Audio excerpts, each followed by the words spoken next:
I didn't plan to go over that evening. It wasn't on my calendar. I hadn't promised anyone. I just felt that familiar tug in my chest, the one that always came when I thought about my grandson. It wasn't dramatic. It wasn't painful. It was quieter than that. Like something gently knocking from the inside, asking to be noticed. I had finished dinner in my small kitchen, rinsed my plate, and was standing at the sink when I caught my reflection in the dark window. Gray hair pulled back. Lines around my eyes that came from too many years of worry and too few of rest. I looked older than I felt. Or maybe I felt exactly as old as I looked. I couldn't tell anymore. I reached for my phone, opened my messages, and saw that Marcus hadn't replied to the text I sent him that morning. He usually did. Even if it was just a smiley face or a heart. He was good like that. Thoughtful. Gentle. The kind of child who apologized when someone else bumped into him. That was when I decided to go. Before I tell you what I found that night, I want to say this. If you believe no child should ever feel like a burden in their own home, please subscribe and stay with me. Stories like this matter, and so do the people in them. The drive across town was quiet. Streetlights passed by in soft yellow streaks. I passed the same grocery store, the same park, the same corner where Marcus used to beg me for ice cream when he was younger. Everything felt ordinary, and that almost made it worse. Because the worst things don't usually announce themselves. They hide inside what looks normal. My son's house came into view just as the sky deepened into evening. The windows were lit. 2 cars sat in the driveway.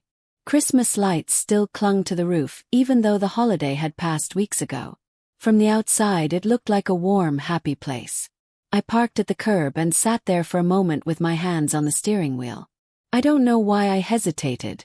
Maybe part of me already knew I wasn't walking into something simple. When the front door opened, Stephanie stood there. My son's wife. She wore a tight smile and a sweater that looked expensive in a way I never quite understood. "Oh," she said. "Hi." "Hi," I replied, lifting the small container of cookies I'd brought. "I was in the area. You didn't call. I wanted to surprise Marcus." Her smile tightened. "Well, come in." The house smelled of floral cleaner and something sugary. Everything looked neat. Not cozy neat. Like no one was allowed to leave a footprint. My son was on the couch scrolling through his phone. He glanced up and smiled. "Mom, you should have told us." "I didn't want to bother anyone," I said. "Where's Marcus?" There was a pause. Tiny pause. But pauses are where truth hides. "He's busy," Stephanie said quickly. "He's got homework." "Oh, I'll just say hello. He might not want to be disturbed." He's never minded before.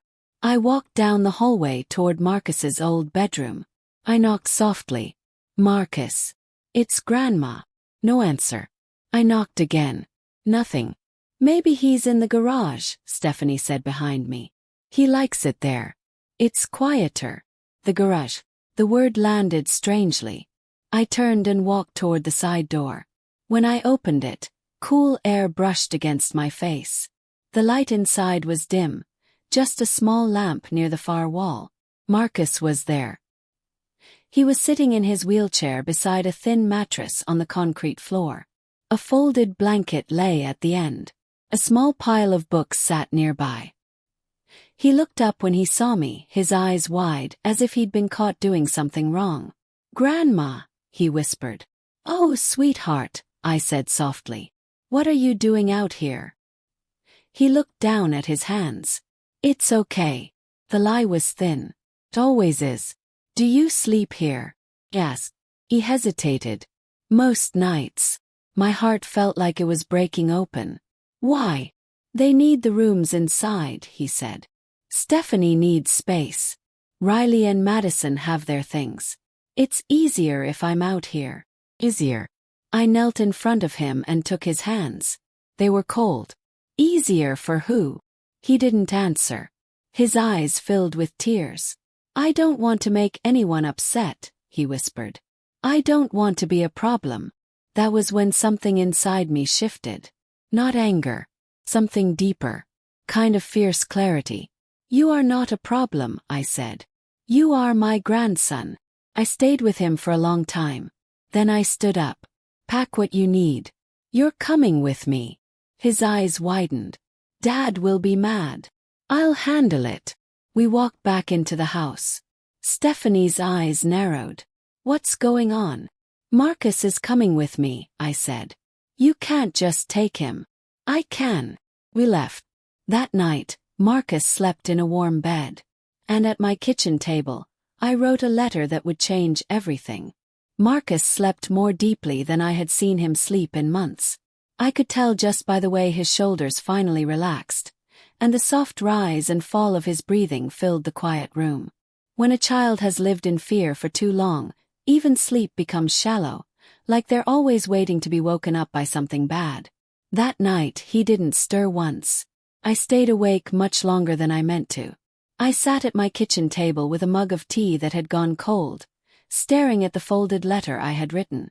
It wasn't angry. It wasn't dramatic. But it was firm. And firmness can be more unsettling than shouting. I had chosen every word carefully. The way you do when you know what you say will carry weight long after the ink dries. The house felt different with Marcus in it. Warmer. Like it was breathing again. Every creak of the floor made me glance toward his room, half afraid he would disappear if I wasn't paying attention. That's what neglect does. It teaches you that things you love can vanish quietly. The next morning I woke before the sun. Old habits from a lifetime of being responsible for someone else. I made breakfast, eggs, toast, oatmeal, sliced apples. Too much food for 2 people, but I didn't care. When Marcus came down the hallway, rolling slowly in his wheelchair, he paused when he saw the table. For me, he asked. For you, I said. And for me because I like eating with you. He smiled, a small, uncertain smile, like he was afraid it might be taken back. He ate slowly at first, then faster, as if he realized no one was going to tell him to stop. How did you sleep? I asked. Good, he said. Really good. I nodded, pretending not to hear the deeper meaning in those words. After breakfast, I gave him a soft blanket and told him to make himself comfortable in the living room while I took care of a few things. The first was mailing that letter. I drove to the post office and slid it through the slot, feeling something inside me settle. Not relief, resolve. When I got home, Marcus was reading on the couch. He looked up. Is Dad mad? I don't know yet, I said honestly. But sometimes being mad doesn't mean being right. He thought about that. Later that afternoon my phone rang. My son's name lit up the screen.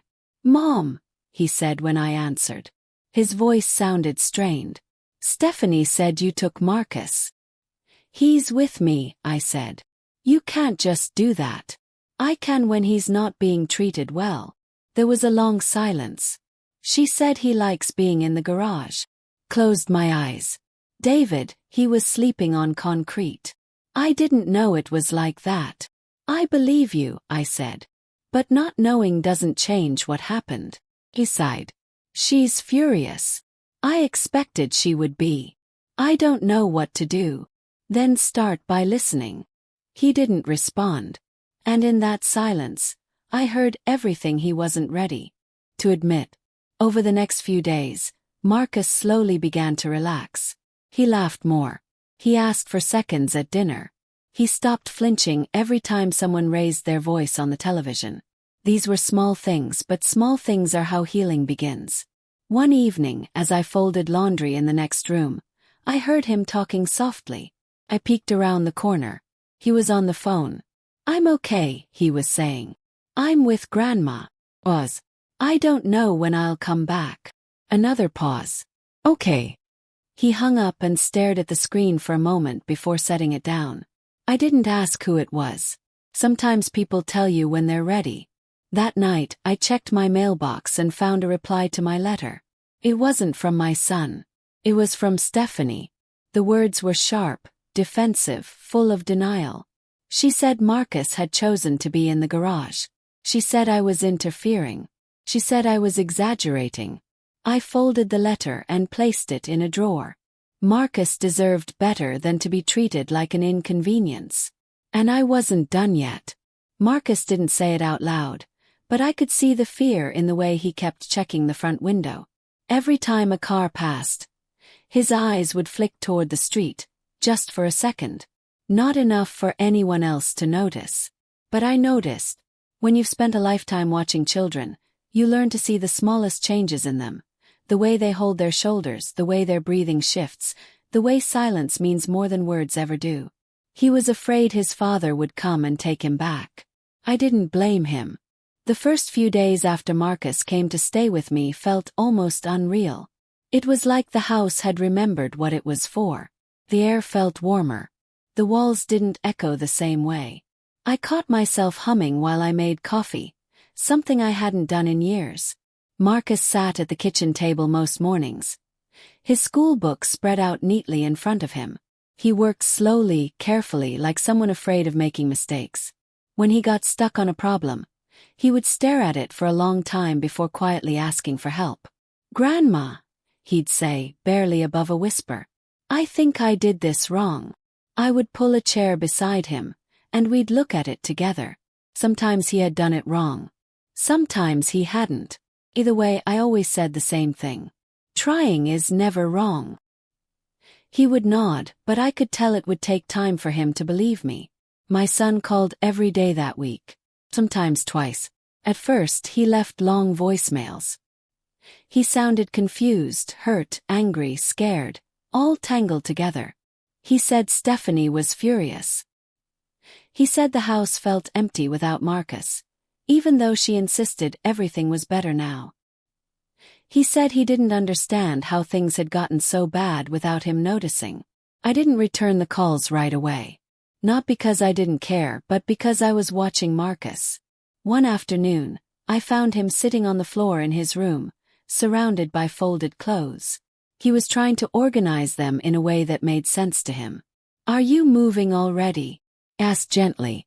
He shook his head quickly. "No, I like to know where everything is." "That's okay." He hesitated. "If Dad comes, do I have to go?" "No," I said firmly. "You get to choose." He swallowed. "What if he's mad?"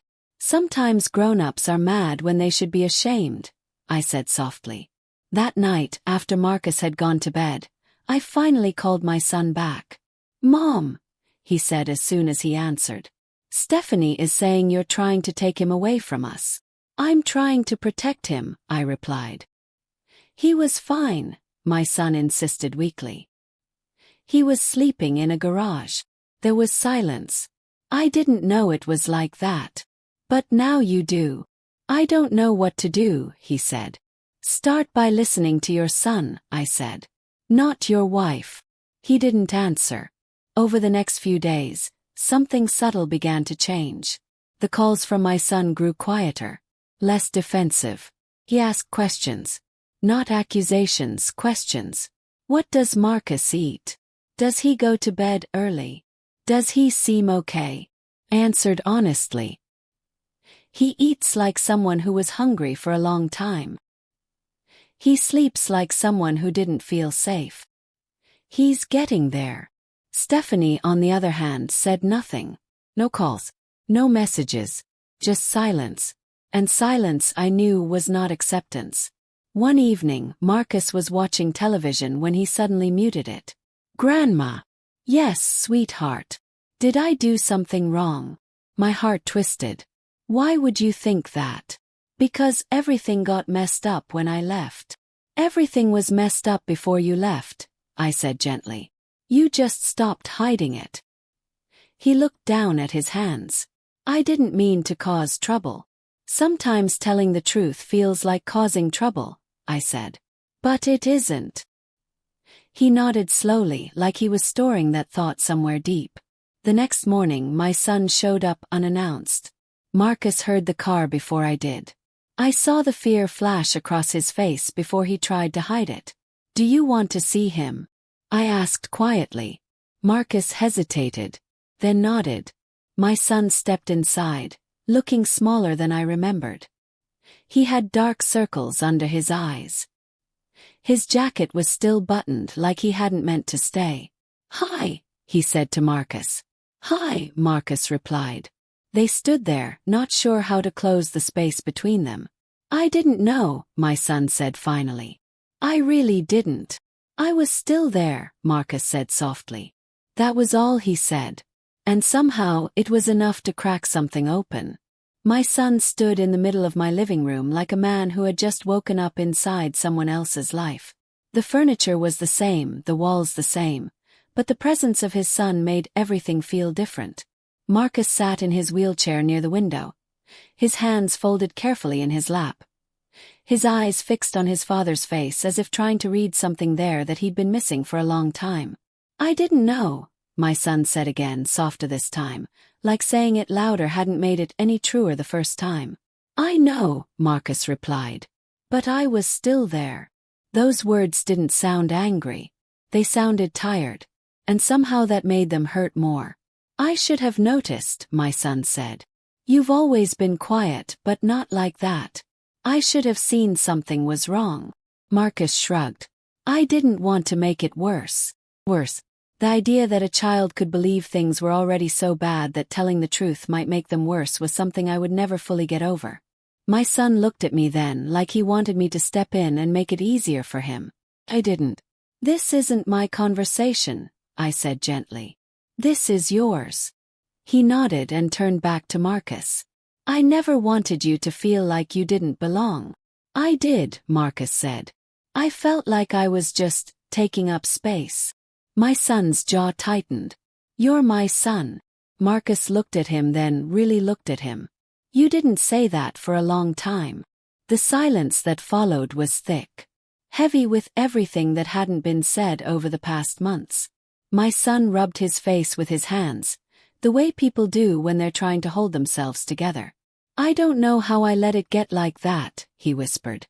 I kept thinking, if I just worked harder, if I kept things calm, it would be okay. Calm for who? Marcus asked quietly. My son didn't answer. After a while he stood. I should go, he said. I don't want to make this harder. Marcus didn't stop him. But when my son reached the door, he turned back. I love you, he said.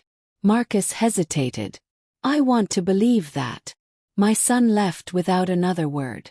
That night Marcus was unusually quiet. He went to bed early. I sat at the kitchen table for a long time after the house went still, thinking about the way he'd looked at his father. Not angry, not hopeful, just careful. The next day, a letter arrived from Stephanie. Not typed this time. Handwritten. The words were sharp and defensive. She insisted Marcus had been treated fairly. She accused me of interfering. She said I was tearing the family apart. I folded the letter and placed it in the same drawer as the first one. Marcus deserved better than to be a problem someone wanted to get rid of. And for the first time since all of this began, I realized something important. We were no longer hiding. The morning after my son left the house, Marcus didn't come down for breakfast. That wasn't like him. Since he had started staying with me, he'd been waking early, sometimes rolling down the hallway before I was even done brewing coffee. He liked the routine. Made him feel steady. So when the kitchen stayed quiet long after the sun had come up, I knew something was wrong. I found him sitting on his bed, staring at the wall. Not reading. Not on his phone. Just staring. Good morning, sweetheart, I said softly. He turned his head. Did Dad mean what he said yesterday? Yes, I said. I think he did. He left because of me. He left because of the truth, I replied. Those are not the same thing. Marcus looked down. What if he changes his mind? That's something only he can choose. But you don't have to go anywhere. He nodded, but I could see the doubt still sitting heavy in his eyes. Later that day my son called. His voice sounded different. Not defensive, not confused. Tired. I found an apartment, he said. It's small. But it's close to you. That was fast. I didn't want to think too long, he admitted. Thinking is how I avoided everything before. There was a pause. Can I come by later? I want to talk to Marcus. Ask Marcus first. He hesitated. Then he said, okay. But not for long. That was as close to yes as I was going to get. When my son arrived, he didn't bring anything. No flowers. No gift. Just himself. He looked around the house as if seeing it for the first time. "This feels calmer," he said. "That's what safety feels like," I replied. Marcus waited in the living room, his back straight, his hands folded. When his father walked in, there was an awkward silence. "I found a place," my son said. Marcus nodded. "Okay. I want you to come see it sometime. If you want." Marcus didn't answer right away. "Will Stephanie be there?" "No." That made him look up. "I told her I needed space," my son continued. "Real space. To figure out how I failed you." Marcus's voice was quiet. "Did you?" My son swallowed. "Yes." They sat there, facing each other like two people who had to relearn what they meant to one another. "I don't know how to fix this," my son said. "But I want to try. Slowly. On your terms." Marcus stared at him for a long time. Then he said, "I don't trust you yet." "I know," my son replied. "I wouldn't either." That was the first honest thing I'd heard him say in a long time. My son began coming over every few days after that. He never stayed long at first. Sometimes he would bring takeout. Sometimes he would just sit quietly in the living room with Marcus, watching television without speaking. It was awkward, but it was real. Marcus didn't warm up right away. He was polite but distant. He answered his father's questions, but he didn't offer much of himself. Trust, I was learning, doesn't come back all at once. Comes in tiny pieces like broken glass, you have to pick up carefully so you don't get cut again. One evening, I walked into the room and saw my son helping Marcus adjust the footrests on his wheelchair. He was being gentle, asking before he touched anything. "Is this okay?" he asked. Marcus nodded. It was such a small thing, but it meant everything. After that, Marcus started to talk a little more. Not about the garage. Not about Stephanie. Just about school. About a book he was reading. About a game he liked. My son listened like someone who was finally paying attention. "I used to love hearing you talk about this stuff," he said once. "You didn't used to listen," Marcus replied quietly. My son didn't argue. One afternoon, my son asked if Marcus wanted to see the apartment he'd found. Marcus looked at me first. "You don't have to go," I said. "But you can if you want." "I want to see it," Marcus said. The apartment was small but clean. 2 rooms. A narrow kitchen. No garage. "This could be your room," my son said, pointing to the larger bedroom. "If you ever want to stay." Marcus rolled inside slowly. He touched the wall. "Do I get to decide?" he asked. "Yes," my son said. That word, decide, felt like something Marcus hadn't heard in a long time. When we got back home, Marcus was quiet. Then he said, "It didn't feel bad."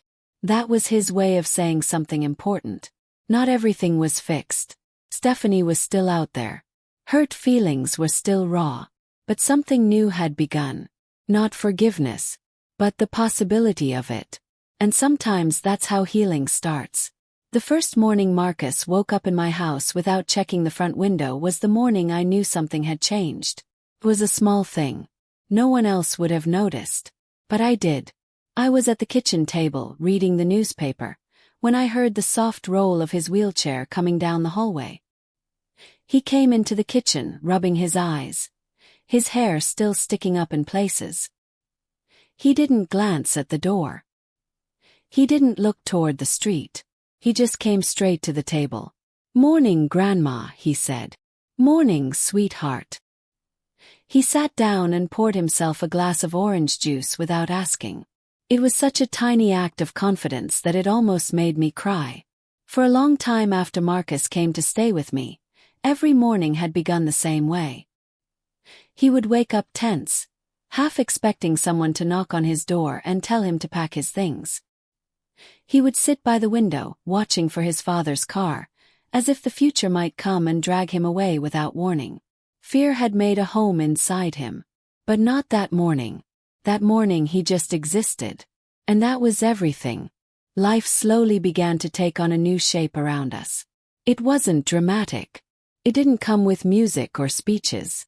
It came in small routines. Breakfasts together, quiet afternoons with books, evenings watching television on the couch. I helped him with his homework. He teased me about my terrible taste in shows. We argued about what to have for dinner. Normal things. And normal things, when you haven't had them in a while, feel like miracles. My son kept coming too. Not every day, but often enough that Marcus stopped flinching when the doorbell rang. Sometimes they sat in awkward silence. Sometimes they talked about school. Sometimes they didn't talk at all. But my son always showed up. And showing up, I was learning, was the beginning of everything. One afternoon, Marcus was struggling with a history assignment. I was making tea when I heard him sigh loudly. A real sigh, not the quiet, careful kind he used to make. "I don't get this," he muttered. My son was sitting on the couch, flipping through his phone. He looked up. "What's it about?" "World War II, Marcus said. "It's all dates and places. I keep mixing them up." My son hesitated, then put his phone down. "Want help?" Marcus glanced at him. "You know this stuff." "I wasn't terrible at history," my son said. They leaned over the book together. Marcus asked questions. My son explained. They corrected each other. It wasn't perfect, but it was something. I watched from the doorway, my hands wrapped around a warm mug, and felt a quiet ache in my chest. Not pain, something closer to hope. That night, after my son left, Marcus wheeled into the kitchen while I was putting dishes away. "Grandma." "Yes. I think Dad is trying." "I think so too. Do you think he'll stop?" "I don't know," I said honestly. "But I know you don't have to wait for him to be perfect to feel safe." Marcus nodded slowly. There was still so much healing to do. Still so much trust to rebuild. But the house no longer felt like a place of waiting. Felt like a place of becoming. There are moments in life that don't announce themselves. They don't come with trumpets or clear beginnings. They arrive quietly, almost shyly, and if you're not paying attention, you miss them. Healing is like that. One afternoon, I came home from the grocery store to find Marcus sitting at the kitchen table with my son. They weren't talking much. They were just there together, sorting through a pile of mail. It was such an ordinary sight that it took my breath away. Marcus was pointing to envelopes. My son was explaining what they were. Bills, flyers, junk mail. Nothing important. But the way they leaned toward each other, close but not touching, felt like something precious. Later, Marcus wheeled into the living room and looked at me. "Dad asked if he could come to my next doctor appointment." "That's a big step," I said. I told him maybe. Not yes, but not no either. Weeks passed like that, in small, careful movements forward. Marcus started seeing his father more often. Sometimes they went for short walks. Sometimes they sat at a cafe. Sometimes they didn't talk much at all. But Marcus stopped coming home looking afraid. He started coming home thoughtful. One evening, he rolled into the kitchen while I was cooking and said, "Dad said he's sorry again." "What did you say?" "I said I'm not ready to forgive him yet." That was honest. He said that was okay. That was new. Stephanie faded into the background. She stopped calling, stopped writing, stopped demanding. The world did not collapse without her voice filling the air. Sometimes quiet is a kind of peace. On Marcus's birthday we had a small party. Just us. My son brought a cake. I made dinner. Marcus opened his gifts slowly, carefully, like he didn't want the day to end too soon. "Thank you," he said over and over. "For what?" my son asked. "For staying." That was all he said. That night, after Marcus went to bed, my son stood in the kitchen with me. "I don't know if he'll ever forgive me." "That's not something you can demand," I said. "But you can keep showing up." He nodded. "I will." Months later, Marcus no longer checked the window. He no longer flinched at raised voices. He laughed more. He argued with me about movies. He complained about homework. He was a child again. One evening, he rolled into the living room, grinning. "Grandma." "Yes, sweetheart. I think I'm okay." And I believed him.